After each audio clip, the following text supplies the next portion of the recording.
As we worship, let all the world come and see how the mercy we've received from you can set them free. And as we worship, let all this joy that fills our hearts bring a hunger and a hope to those who strayed so far. As we bow in adoration and stand in reverent awe, show your majesty and glory, let your anointing fall. As we declare your name, Lord Jesus, as the only name who saves, may the power of your salvation fill each heart, we pray.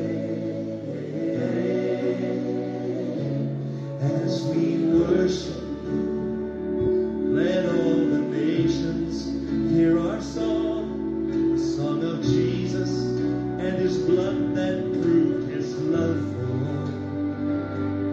As we worship you, may all the lost and broken come. May they hear your still small voice call out their names each one. As we bow in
Wherever you are, just lift your hands and begin to worship Him.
You, Lord,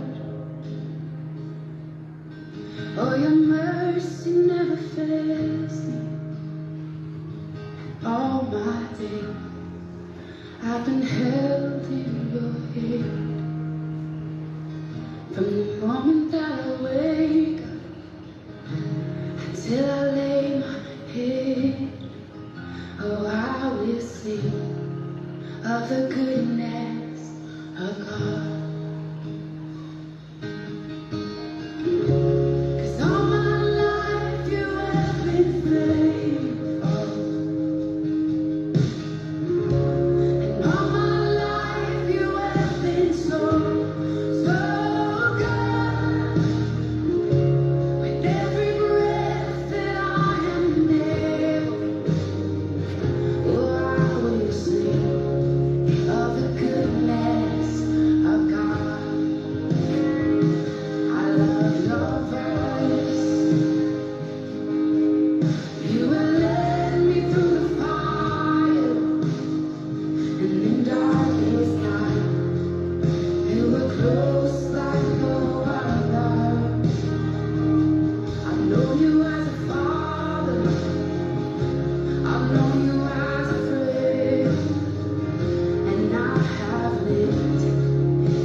Okay, magandang umaga po sa ating lahat sa ngalan ng ating Panginoong Hesus at isang mapagpalang araw sa lahat ng mga nasa ibang bansa na ito'y inaabot ng tinig at mga katotohanan na ito ay salamat sa Diyos dahil ito ay bigyan muli tayo ng pagkakataon upang gamitin or bigyan ng kalagahan that God, the opportunity that God has given unto us na tayo po ay makapaglakbay sa daigdig na ito in the presence of the living God upang tayo po ay kaya nating tawirin ang daigdig na ito mula dito hanggang sa kaharian ng Diyos. At sa oras na ito ay ihanda natin ang ating mga sarili at buksan ang ating mga kaisipan. Ito ay lalaya mula sa limitasyon ng tao. Dahil ang lahat ng katotohanan, it is stand beyond limitation of man. Kaya sa oras na ito ay mula doon sa Matthew chapter 16, verse 17 to 18. And Jesus answered and said unto him, Blessed art thou, Simon Bar-Jonah, for flesh and blood has not revealed it unto thee, but my Father which is in heaven. And I say also unto thee, that thou art Peter, and upon this rock I will build my church, and the gates of hell shall not prevail against it. Father, thank you, Lord, for this scripture that is written, O God Almighty, the fulfillment, O God Almighty, of the scripture, Lord, that in the day that the Lord Jesus ay pumunta in the cross of Calvary, Panginoon, upang ito ay maibukas, Panginoon Lord God Almighty, ang dispensation of grace na ito'y babago, Panginoon, sa lahat ng bagay dito sa daigdig at sa kalangitan. Salamat po, even your holy presence, O God Almighty, at gayon din po ang mga presensya ng lahat ng mga heavenly hosts. Thank you so much, O God. We give you praise, Lord. In Jesus' mighty name we pray. Amen and amen. So ang ating pong tatalakayin ngayon sa araw na ito ay hinggil po sa the real differences of traditional church and a living church. Pagka sinabing living church ay ito yung totoong iglesia na ito ay sinabi ng Panginoon that I will build my church. So ibig pong sabihin na ito po yung church na living organism. Nararapat na malaman po natin kung ano itong traditional church at itong living church. Dahil sa panahon natin ngayon ay marami pong naglipa na mga iglesia na nagsasabi that they are a church, na nagsasabi na sila ay mga lingkod ng Diyos. At maraming mga tao ang naniniwala dahil sa pagkakabuklat ng banal na kasulatan. Pero ang tanong, ano ba itong traditional church? Kung titingnan po natin in Mark chapter 7, ay ito ay binanggit ng Panginoong Jesus nung nandito siya bilang tao. Dahil ang church, ang reality nito ay during the Old Testament ay walang church. Pero ito ay tradisyon. Ngunit ito ay ipinagpatuloy na ibinangon hanggang sa panahon natin ngayon na hindi na traditional kundi sinabi na sila ay mga iglesia o churches. Kaya nga itong Mark chapter 7, basahin ko po sa inyo verse 5 hanggang 9. Then the Pharisees and scribes asked him, Why walk not thy disciples according to the tradition of the elders, but eat bread with unwashen hands? He answered and said unto them, Well has Isaiah prophesied of you hypocrites. As it is written, these people honored me with their lips, but their heart is far from me. Howbeit in vain do they worship me, teaching for doctrines the commandments of men. For laying aside the commandments of God, you hold the tradition of men, as the washing of pots and cups and many other such things you do. And he said unto them, full well, you reject the commandment of God, that you may keep your own tradition. So, ito po ay sinabi ng Panginoon sa mga Pharisees, mga Escribas, mga Sadducees, na sila po ay nag-organize ng kanila pong sect. Noong hindi na po nagsasalita ang Panginoon sa Israel after na sila ay magkasala, and through their unbelief ay na-violate nila the law that God has given unto Moses.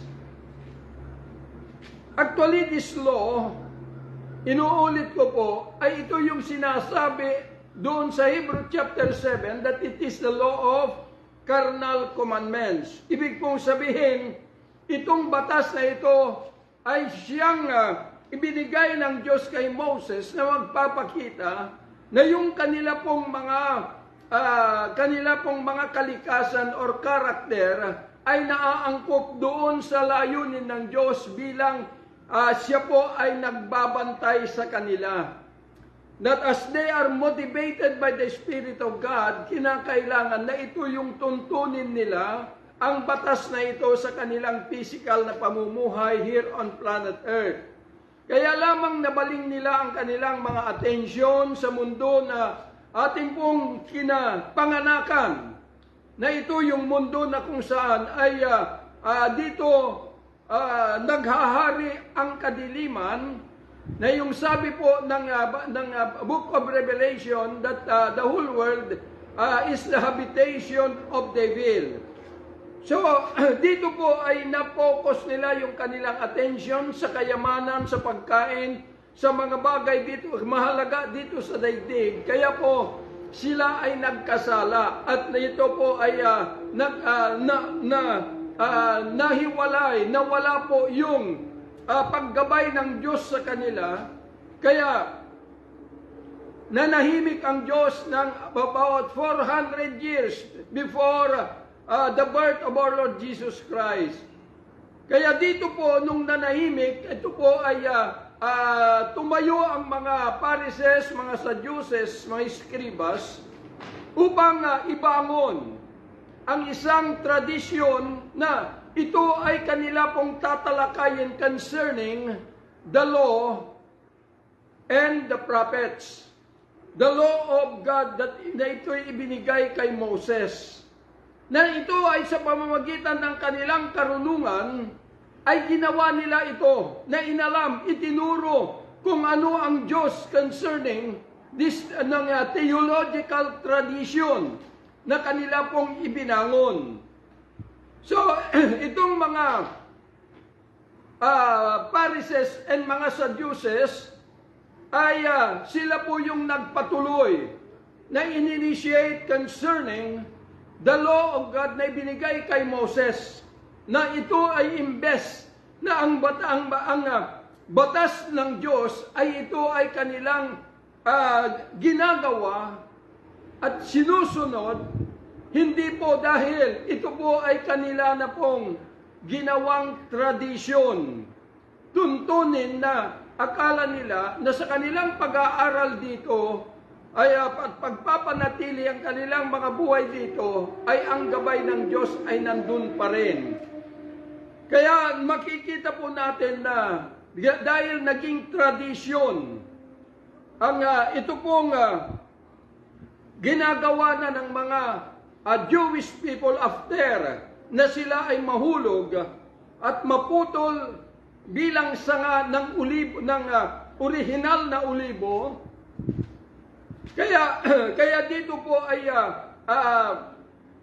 na kapag organize ang mga escribas, mga Sadducees, ang mga Romans, nang tatayo bilang tribunal. O, ito po yung mga Sanhedrin, na ito yung mga rabi, na sila po yung tribunal na ini-assign, pinapadala sa bawat mga bayan sa Israel upang uupo doon, carrying the mandate of the Roman rule concerning political, religious, at judicial. So ang kanilang pamantayan ay upang panatiliin na ang mga Jewish people ay sumusunod sila sa tradisyon ng mga elders, na sila po yung tumitingin at humahatol sa sinuman tatiliwas dito. Kaya ang Panginoong Hesus nung nandito siya, ay tinagurian siya ay nagbablaspheme dahil sa pagsasalita ng katotohanan na, sa kalangitan at sa kanyang buhay. Kaya po siya po ay sinabi na nagbablaspheme. So sila yung mga tagahatol, mga Sanhedrin. Kaya mayroon pong yung mga lower Sanhedrin ay may mga 23 na members, at yung higher Sanhedrin ay meron pong 71 na member. So ito po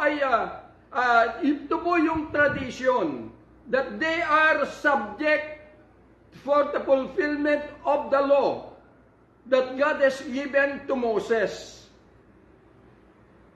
Kaya lamang ito ay naipagpatuloy despite sa pagkilos ng Diyos during the time na siya ay nakapag-indwell sa kanyang mga disipulos at nag-umpisa the journey of the church, ay hindi po ito nagpatuloy, kundi ito po ay pinaralyze or hinadlangan, hindered sa pagpapatuloy ng tradition of the elders through the Bible Institute movement. Dahil ipinagpatuloy nila yung mga tradition through Roman, ay ito po ay ginawa po nilang Bible Institute movement. Meron pong pag-aaral, but teaching about the theological tradition na si Mr. Moody ang siyang founder of this Bible Institute. Pero kung titingnan po natin ang history ng Moody family, sila po ay full-blooded wizarding, nakasama po ni Harry Potter. Kaya po, ito ay kanyang itinayo as an evangelist concerning the theological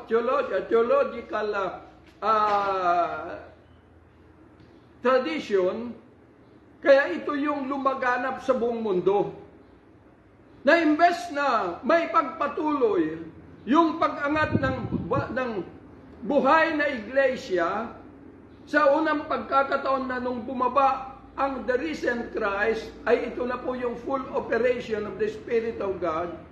Ito ay hinadlangan ng pagkakatayo ng traditional church. Kaya po, makikita po natin ang malaking pagkakaiba ng traditional at saka yung living church. Yung traditional is subject for the fulfillment of the law that God has given to Moses. Kaya dito po pumupulot ang mga papastor ng kanilang itinuturo lahat ng mga pangako na magaganda na ito ay sinasambit ng Panginoon sa kanyang bayan, ay ito yung kinukuha. Na inassume nila na by fulfilling this law or the scripture, ang Diyos ay nanduroon yung kanyang paggabay.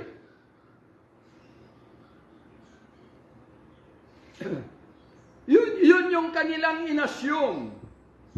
Pero kung tutusin, ang sabi po ng banal na kasulatan in Romans chapter 10, Christ is the end of the law. And it is already abolished through His blood in the cross of Calvary. So, ibig pong sabihin na bakit na-abolish na? Because Christ is the fulfillment of the Scripture. Yung batas hindi kayang ipamuhay ng tao. Dahil kung titingnan po natin, itinuturo natin yung batas, pero nakalimutan natin yung sinasabi doon that if you are going to live according to the law, you must have to live 100%. Because once you violate one of the law, you violate the whole law. At yun din yung ipinapangaral. Kaya po, ang mga papastor ngayon, ang mga reverend, mga presbyter, at mga bishop, ay sila na yung nagpatuloy sa ginagampanan ng mga Sanhedrin. Bakit ginagampanan? Kasi po makikita po ninyo, ang mga Sanhedrin ay sila yung mga Jewish Council doon sa Palestine na nasa ilalim ng Roman rule. At naa-attribute sila sa political, religious, and judicial. At gayon din yung mga papastor ngayon, mga presbyter, mga bishop, na nasa ilalim ng batas. Na sila'y tumatayong mga Sanhedrin dahil sila yung kumokontrol. Kung merong ipinapahayag, labas doon sa kanilang karunungan at interpretation concerning the law, ay sasabihin, hahatulan na yan ay mga kulto.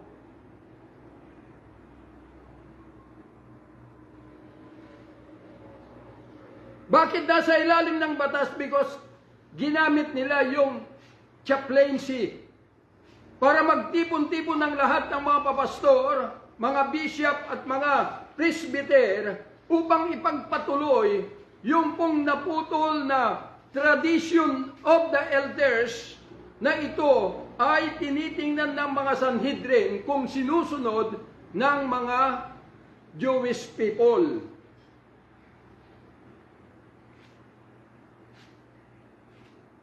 Kaya tradition. Ibig pong sabihin, kapag tradition ng church, they are still living in a sinful nature.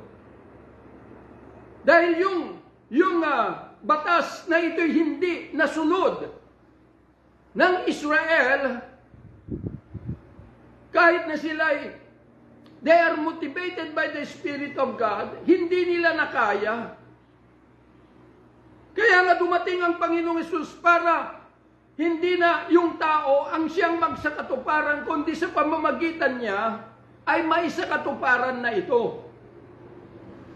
Hindi na sa tao.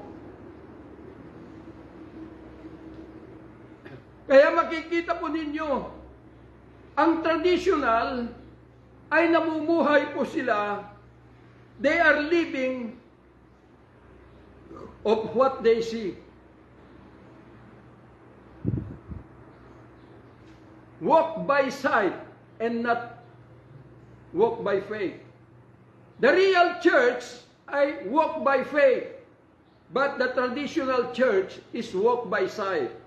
Maaaring sabihin natin na, Pastor, si Jesus ang ipinapangaral, totoo po yun. Maging ang mga Roma ay ginagamit nila ang pangalan ng Panginoong Hesus. Pero ini-attribute nila yung pagtuturo sa Panginoon through fulfilling the law of God that given to Moses.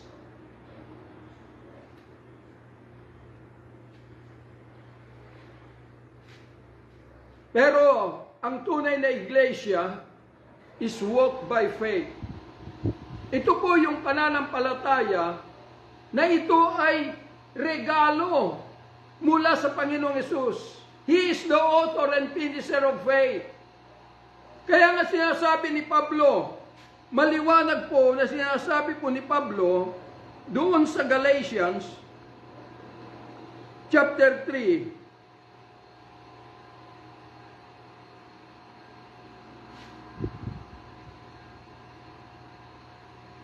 Nang sabi niya,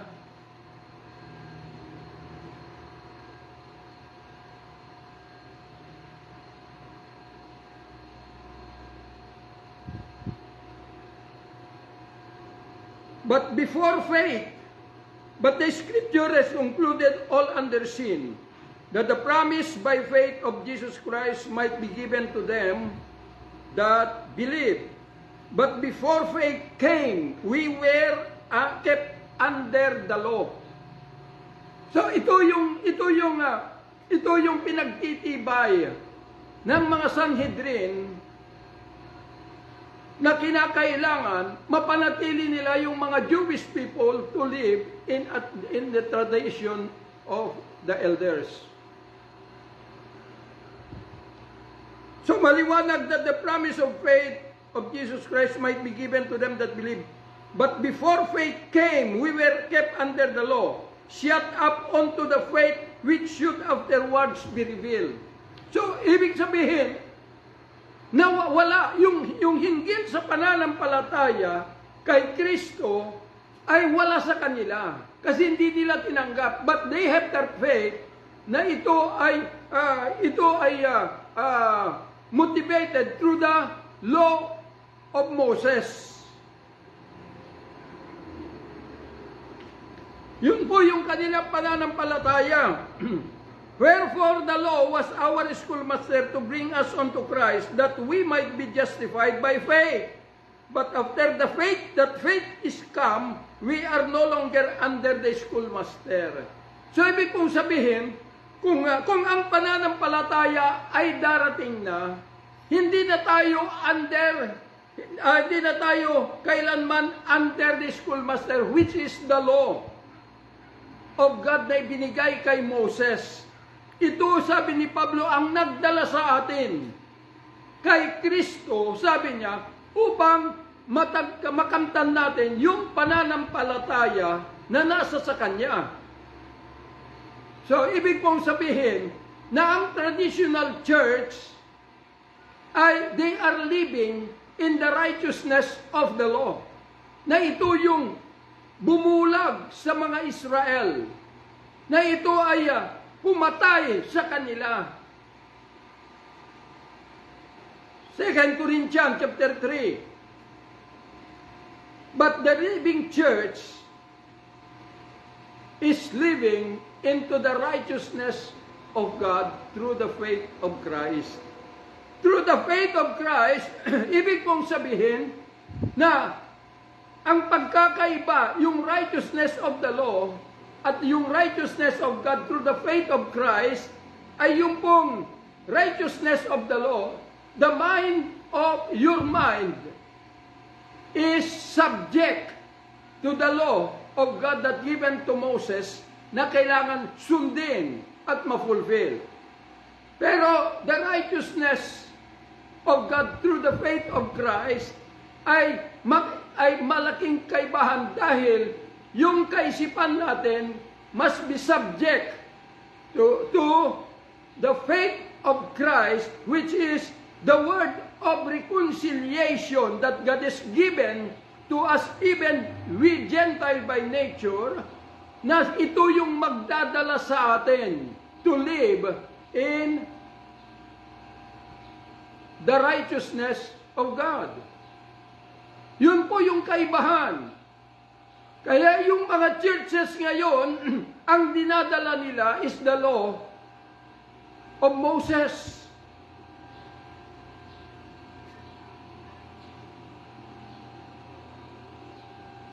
Kaya po, sila po ay nasa under pa rin ng sinful nature. Maraming nagsasabi, Pastor, ginagawa mo ito, bago mo tinutuligsa. Hindi ko po tinutuligsa, ibinubukas ko lang yung mga katotohanan na nandun sa Biblia na hindi makita-kita ng mga nagtuturo concerning the law of God. Hindi nila nakita, kaya makikita po ninyo may mga pumunta sa akin na nagsabi gustong makipagtalastasan. Nang sabi ko sa kanila na dahil sa inyong kaalaman about the law at pinag-aralan nyo about the theological, sabi ko ang mga tao na tinuturuan ninyo ay nanganganib sa apoy ng impyerno. Sabi ko kasi ang batas na ito na ibinigay ng Diyos kay Moses, it is only fully addressed to Israel, to the Jewish people. Sabi na yung kausap ko, Pastor, sabi niya, kasi matitigas ang ulo ng Israel. Huwag niyong sabihin na matigas ang kanilang ulo. Mas matigas ang mga Gentile. Dahil napasama lang sila sa ating mga buhay bilang karnal na tao, motivated by the spirit of this world. Kaya nga sinabi ni Pablo in Romans chapter 11 na huwag kayong magmalaki laban sa mga original na sanga ng ulibo. Dahil kung ang Diyos ay kaya niyang pinutol sila because of their unbelief, how much more na kayo ay mga balang na ulibo? So, nakikita nila yung katigasan ng ulo ng Israel. Hindi nila nakikita ang katigasan ng Gentile na katulad natin. Na yung dinapos ng Diyos, Ephesians chapter 2, nang sabi verse 15, that He abolished in His flesh the enmity, even the law of commandments contained ordinances na abolish. That in Colossians chapter 2, na ang sabi po doon ni Pablo, that he blotted out the handwriting of ordinances. Pero bakit hanggang ngayon ay pinagpapatuloy? Dahil lamang doon sa itinayo ni Mr. Moody, panag-umpisa concerning the Bible Institute movements. Teaching about the theological tradition na ipagpapatuloy yung mga Sanhedrin. Kaya ang mga papastor, ang mga presbyter, mga reverend, mga bishop, doctor of theology, doctor of divinity,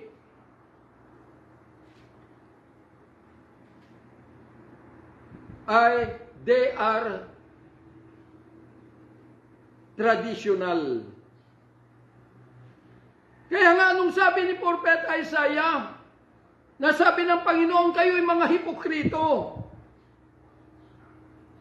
Dahil ang mga traditional, sila yung nagtataglay ng mga libadura, na ito yung sinasabi ng Panginoon sa kanyang bayan, na mag-ingat sila. Beware to the leaven of the Pharisees. Sila yung nagtataglay ng libadura. Ang libadura ay yun yung karunungan ng tao na concerning the interpretation concerning the law and the prophets, ay ito yung kanilang itinuturo. Kaya po, makikita po natin na sila na yung mga nakaupo sa tribunal. Makikita ninyo, andun sila, chaplain. Hindi nila inuusig at hindi nag-aaralan. Na doon ay nakikipag-compromise sila. Dahil yung chaplain hindi lang naman papastor na andoon pati pare ay andoon. At hindi mo pwedeng ipahayag kung ano yung nalalaman mo concerning the law dahil mababiolate mo yung pong kinasihan ng batas ng lupa concerning religion tradition, at iba pa.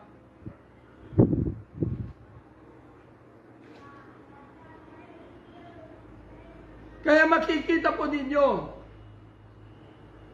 na ang traditional,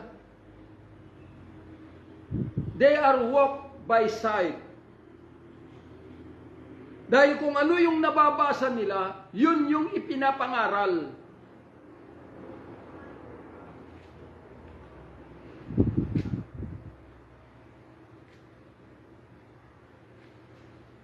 Kaya, doon sa traditional,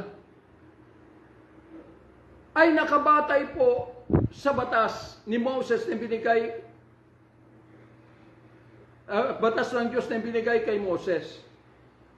Pero, sinasabi ng banal na kasulatan that Christ is the fulfillment of the Scripture. So, ibig sabihin kung ito'y na-fulfill na ng Panginoon, ang susunod na event ay hindi na po about the law of Moses and the prophets. Hindi na po yun. Dahil doon sa pagpunta ng Panginoong Hesus in the cross of Calvary, ito na po yung katuparan ng sinasabi ng Panginoon that upon this rock I will build my church.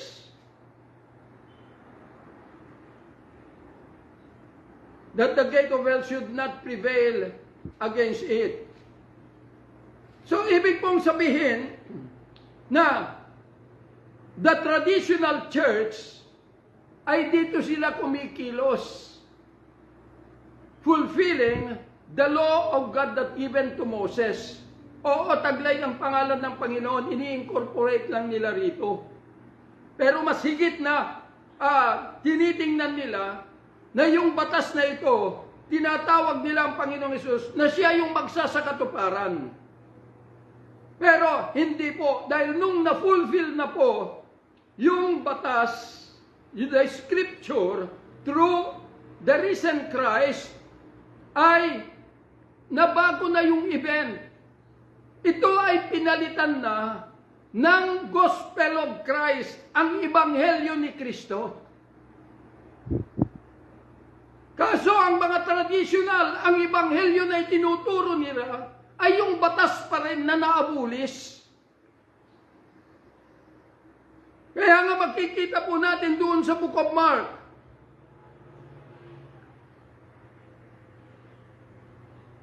Mark chapter 1.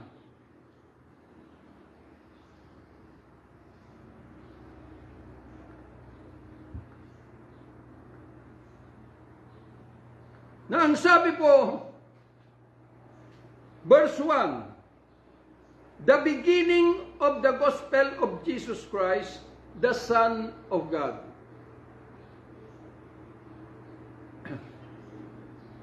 Kaya nga tinagurian ng mga Sanhedrin, ng mga Jewish, na siya ay nagsasalita, nagbablaspheme ang Panginoon, dahil yung mga sinasabi at kinikilos niya, ay kailanman hindi sumagi doon sa katuruan na kanilang itinuturo.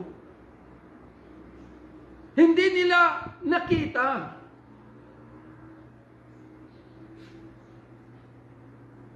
Kaya nung napunta ang Panginoong Hesus in the cross of Calvary, ito na po yung pumalit doon sa law. Dahil nung nandito ang Panginoon, siya na yung nagpapahayag ng kanyang ebanghelyo, His gospel, through His life.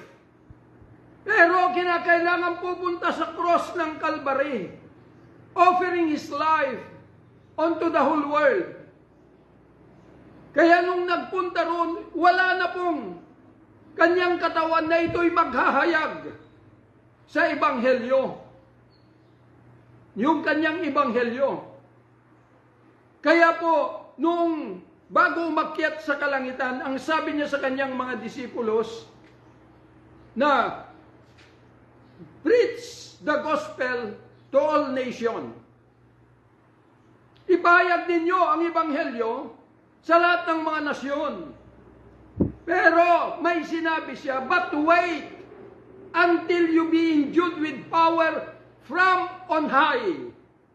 Dahil itong pagpapahayag nito ay hindi na po galing sa karunungan ng tao. Hindi na po galing doon sa batas na ito ay niyayakap ng mga traditional church.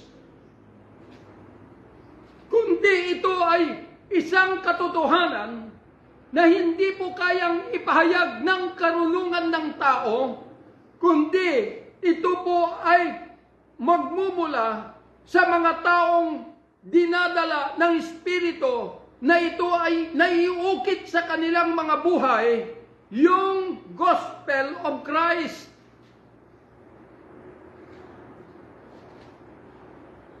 Kaya ito nga, huling panahon noon pong nagkaroon na ng dispensation of grace, it is now the full operation of the Spirit of God. Gaya ng sinasabi ko, hindi po sinabi ng banal na kasulatan na magbasa ka ng Biblia para meron kang maituro. Magbasa ka ng Biblia para meron kang pangbatikos.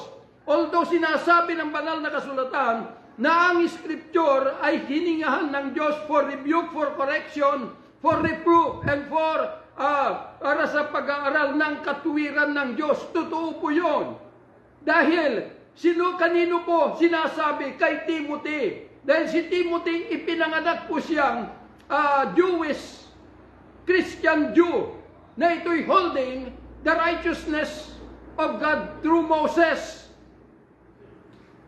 Dahil binabatikos siya, pinepersecute, kaya sinabi ni Pablo na ang Scripture ay gamitin mo para turuan sila. At ito na rin yung ginagawa namin. Na ginagamit namin ang Scripture upang to rebuke, to reproof, to correct everyone. Hindi upang saktan kayo, kundi upang matuto tayo dahil nanganganib hindi lamang kayo na nagtuturo mga papastor ng mga tradisyon, kundi mga taong tagasunod sa inyo. Nanganganib sila sa apoy ng impyerno.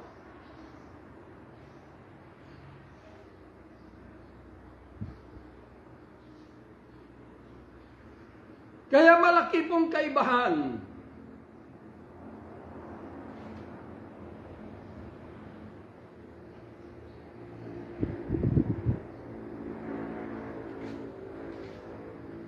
Kaya makikita po ninyo na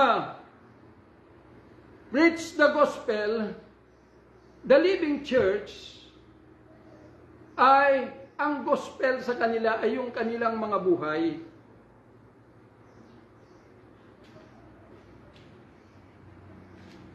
Na ito'y naiukit, the presence of the risen Christ and the Holy Ghost, na ito'y idinamit ng Panginoon as He enthroned Himself into our mortal being.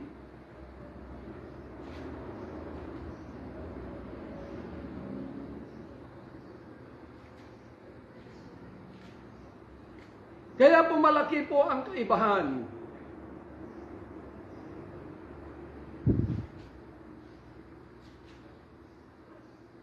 Dahil ang buhay na iglesia ay ito na po yung katuparan ng sinabi ng Panginoong Hesus that upon this rock I will build my church. Yung mga traditional na tagapagturo, ang kanilang church na tinatawag ay yung organization nila. Yung kanilang kapilya ang tinutukoy nilang church. Kaya makikita po ninyo yung nagsasabi na they are a believer. Punta tayo sa church. Anong church mo? Yun po yung tinatanong. At sila po ay naghahangad na ito'y mabuo sila na ma-unite together. Traditional church, ang kanyang tinig is unity. But the living church ay hindi po, because they are living as one together, fulfilling the heartbeat of God. Na yun yung sinabi ng Panginoong Hesus in John chapter 17, na sana Ama, na maging isa sila gaya ng paging isa natin, that the world may know. So, paano malalaman ng buong mundo? Hiwa-hiwalay. United, pero never as one together. Kaya nga sinasabi ng Panginoon ni Pablo, na naligtas kayo through the grace, by the grace of God, through faith, not of work. It is the gift of God. Hindi sa mabubuting gawa para walang magmayabang. Kaya yun yung tinutukoy ko na ginagawa ng marami ngayon. Mga nagtuturo na nagsasabi, kapag may problema ang isang tao ay lalapit sa isang pastor, sasabihin, magtiwala ka lang sa Diyos, kapatid, dahil ang Panginoon ay mapagbiyaya, siya ay mapagmahal, at lahat ng mga imposible ay posible sa Kanya. Totoo po yun.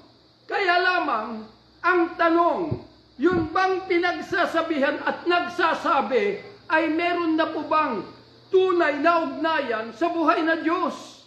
Or they are still living as a traditional church? Kaya ang ipinapangaral ay puro kabutihan, good works. Kaya makikita ninyo kapag ang isang tao, dahil sa mga bagay na yon, kapag nagtagumpay, na nakatapos ng pag-aaral at nabigyan ng magandang trabaho, sasabihin, Hallelujah! This is the grace of God.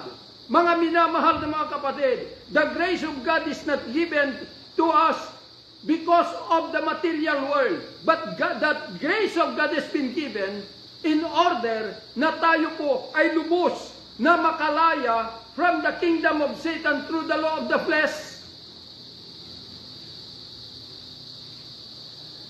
Kaya marami pong nagtuturo na sinasabi concerning ano ba yung religion at saka relationship.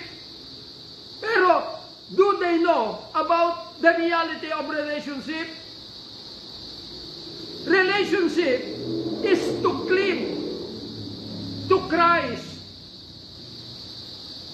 Kaya nga sinasabi po ni Pablo, if you are in Christ, you are Christ.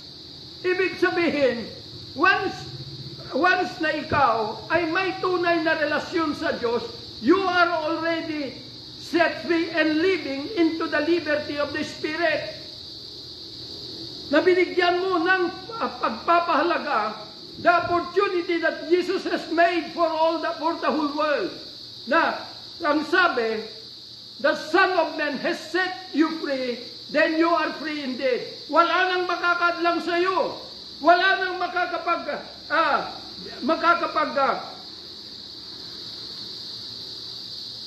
paatras sa iyo. Ibig sabihin, kung ano yung decision mo, magaganap. Whether you want to transfer to live in the presence of Christ, nor to live where you came from. Mas marami ang nakikinig sa tao.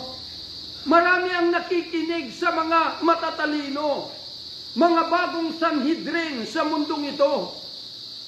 Rather than to hear the voice of God that proceeded out from His mouth. Na yun yung sinabi ng Panginoon, ang mga traditional church, nakikinig sila at naniniwala sa mga tagapagturo, lalo na kung medyo maganda-ganda yung kanyang certificate na mga bishop sila ay mga Master of Divinity, Doctor of Theology, ang dami pong makikinig. Pero yung sinabi ng Panginoon sa kanyang disipulos, na ito rin ang magdadala sa lahat para magiging buhay na iglesia. Yung sabi niya, that I pray the Father that He sent a comforter, another comforter, to abide in you forever. However, even the Spirit of Truth, na ang mundo ay hindi tinanggap dahil hindi siya kilala at hindi siya nakita. Pero sa inyo, sabi niya, makikilala niyo siya, hindi malalaman. Makikilala niyo siya dahil mananahan sa inyo. Ito na yung panahon na after na bumukas the dispensation of grace, ay ito na yung fulfillment of that word. Because ang purpose kung bakit umakyat ang Panginoon nung nabuhay at bumaba siya after na nag-report sa Ama, hindi na po bilang tao, but bilang si Kristo, the Son of the living God, the risen Christ, to enthrone Himself into our mortal being. Gaya ng sinabi sa Matthew chapter 25 verse 31, that the Son of Man shall come down in His glory with His holy angels to sit at the throne of His glory. And the glory of God is the real church. Hindi po yung traditional church.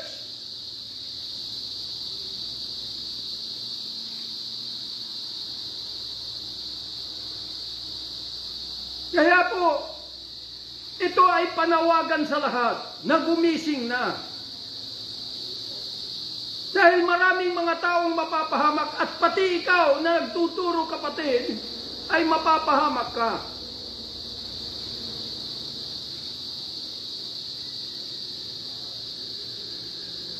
Kami po ay hindi kami nagtuturo, but we are given instruction. Kaya nga marami pong lumalapit sa amin na nagsasabi, ganito ang problema, ganito ang... Hindi namin sinasabi na magtiwala ka sa Diyos. Hindi namin sinasabi na basta't humingi ka sa Diyos, ibibigay sa iyo.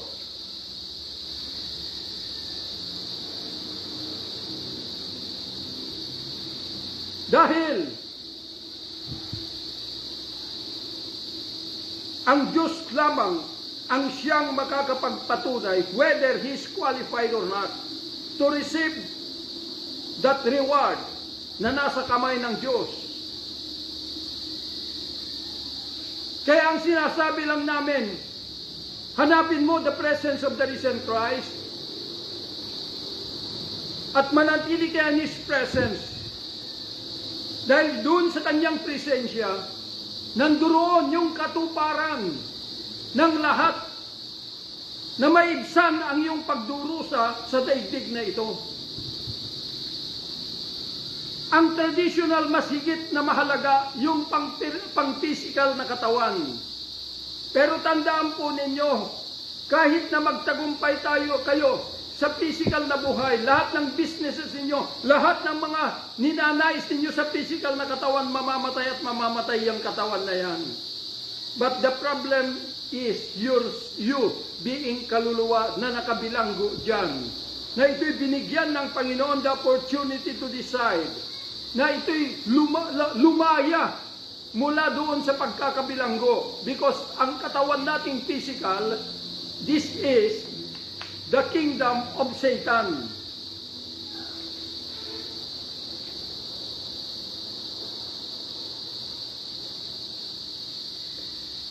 Kaya po, makikita po ninyo, traditional church, umaawit sila dahil marunong sila. And sinasabi na inaalay nila yung awit nila because of their tradition. Kaya sasabihin, punta tayo sa kapilya, sa simbahan, at tumawit tayo sa Diyos. Tandaan po ninyo, hindi tayo tinawag ng Diyos para magsimba, kundi maging simbahan. Kaya nang sinabi ko noon na ang tunay na iglesia ay ito yung Ebanghelyo, the Gospel of Christ. It is the legacy of the Lord Jesus, His masterpiece through His workmanship. We are His workmanship. Upang maging masterpiece tayo, obra maestra ng buhay na Kristo. Kaya pagka sinabing obra maestra, tayo po yung musika sa kanyang pandinig at harapan. Dahil ang musika, hindi lamang isinatinig ng bibig, kundi musika ay kaakibat ng pagkilos ng buhay na ito ay nagandang tanawin at pandinig ng Diyos. Yun po yung musika. Ang musika ay isang sining. Hindi lamang ginawa para magkaroon po ng tinig.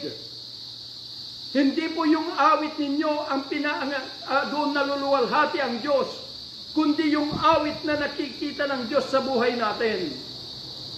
Dahil once na sinasabi mo that you are living in the presence of God, tinitingnan at hinahanap ng Diyos ang awit mo sa buhay mo.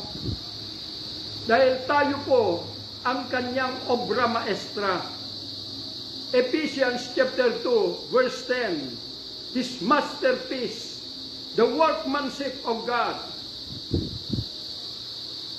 Kaya nga tayo po yung the risen Christ, the living church, is we are the true worshiper. Why? Because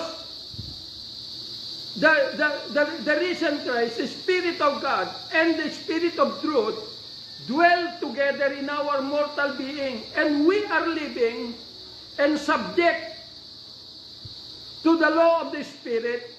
Kaya tayo yung sinasabi ng Panginoon na hinahanap ng Ama to worship Him in spirit and in truth. Hindi po yung kaunawaan mo doon sa batas ni Moses na binigay, batas ng Diyos na binigay kay Moses, kundi yung pong pag-indwell, the risen Christ na dala, the Holy Ghost, which is the word of faith, na ito yung kinaluluklukan ng ating kaisipan to be subject sa pamumuno ng Espiritu at hindi doon sa nalalaman mo. Kaya makikita po ninyo, mas matindi pa ang pangalan ng organisasyon kaysa ang pangalan ng Panginoong Hesus. Ginagamit na lamang ang pangalan ng organisasyon, ang pangalan ng Panginoong Hesus para dumami ang membro ng organisasyon. Pero ang tanong ko, ilang libo, ilang milyon ang madadamay mapupunta sa impyerno dahil sa inyo? Pasensyahan na. But we need to expose this everything in order na maitama natin ang pagkakamali.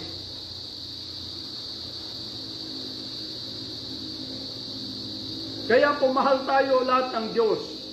Pero ang gusto ng Panginoon, magsama-sama tayong lahat na iisang tupa, na iisang kawan ng tupa, living in one, ng isang koral. And Jesus Christ itself is the shepherd.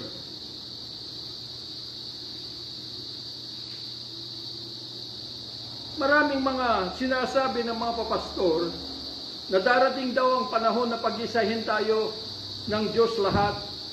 Pero sasabihin ko po sa inyo, hindi po darating yan kung hindi tayo magdesisyon na tuparin at sundin yung heartbeat ng Panginoon and allow Him to enthrone in our mortal being in order na madamitan tayo ng Kanyang Espiritu, the Holy Ghost, to mobilize us and to motivate us to become the legacy of the risen Christ. That is the church, the living church. Apart from this, it is already traditional or religion. Kaya po maraming salamat sa pagkakataon na ito at inuulit ko po sana po ay maunawaan po natin ang katotohanan at hindi na po dapat mapahiya ang pangalan ng buhay na Diyos. Kaya po workmanship, dahil sinisigurado ng Panginoong Hesus na sa kanyang pagtawag at pagdadala sa atin ng kanyang biyaya, which is the Holy Ghost, ay hindi na muling mapapahiya ang pangalan ng Diyos na ito'y nangyari sa matagal na panahon. Na hindi sa pamamagitan ng tao na ginamit ni Satanas, nasira ang karangalan ng Diyos. Na siyang lumalang sa tao na ito ang kanyang masterpiece supposed to be. Na magandang awit o musika sa kanyang harapan. Dahil ito po yung musika ng buhay. Ngunit, nung nagkasala na ang ating ninuno, yung musika ay hindi na po musika ng buhay, kundi musika ng kamatayan. At ito rin ang taglay ng traditional church, musika ng kamatayan. Kaya po, ito po ang katotohanan. Mahal po kayo, lahat ng Diyos, mahal po namin kayo, at magandang araw po sa inyong lahat. Father, we thank you for this day that you have given us, O God, na patuloy, Panginoon Lord God Almighty, na ito'y binubukas mo ang pintuan ng kalangitan upang patuloy, Panginoon, na masaksihan namin, Lord God Almighty, ang bawat mga katotohanan. Hindi naman nais maranasan ang kapangyarihan mo, hindi namin nais maranasan ang iyong mga himala, pero ninanais po namin na manahan, Panginoon, at mamuhay sa iyong kapangyarihan at sa iyong mga himala, Panginoon, bilang buhay na iglesia. Hallelujah. Salamat po, Panginoon Lord God Almighty, dahil from the traditional church na nagnanasa, na maranasan, Panginoon, ang iyong kapangyarihan, maranasan ang himala. Lord God Almighty, kung kami, Panginoon, ay matagpuan namin the risen Christ, hindi lamang maranasan, bagkus we are going to live, Lord God, into your greatness and power and your miracle power, O God, in the name of Jesus, the Son of the living God. Father, we thank you at dalangin ko po na patuloy na bukas ang pintuan ng kalangitan in order, O God Almighty, na patuloy, Panginoon, na kami ay luluklok into your holy presence all day long. Father, we thank you. In Jesus' mighty name we pray. Amen and amen.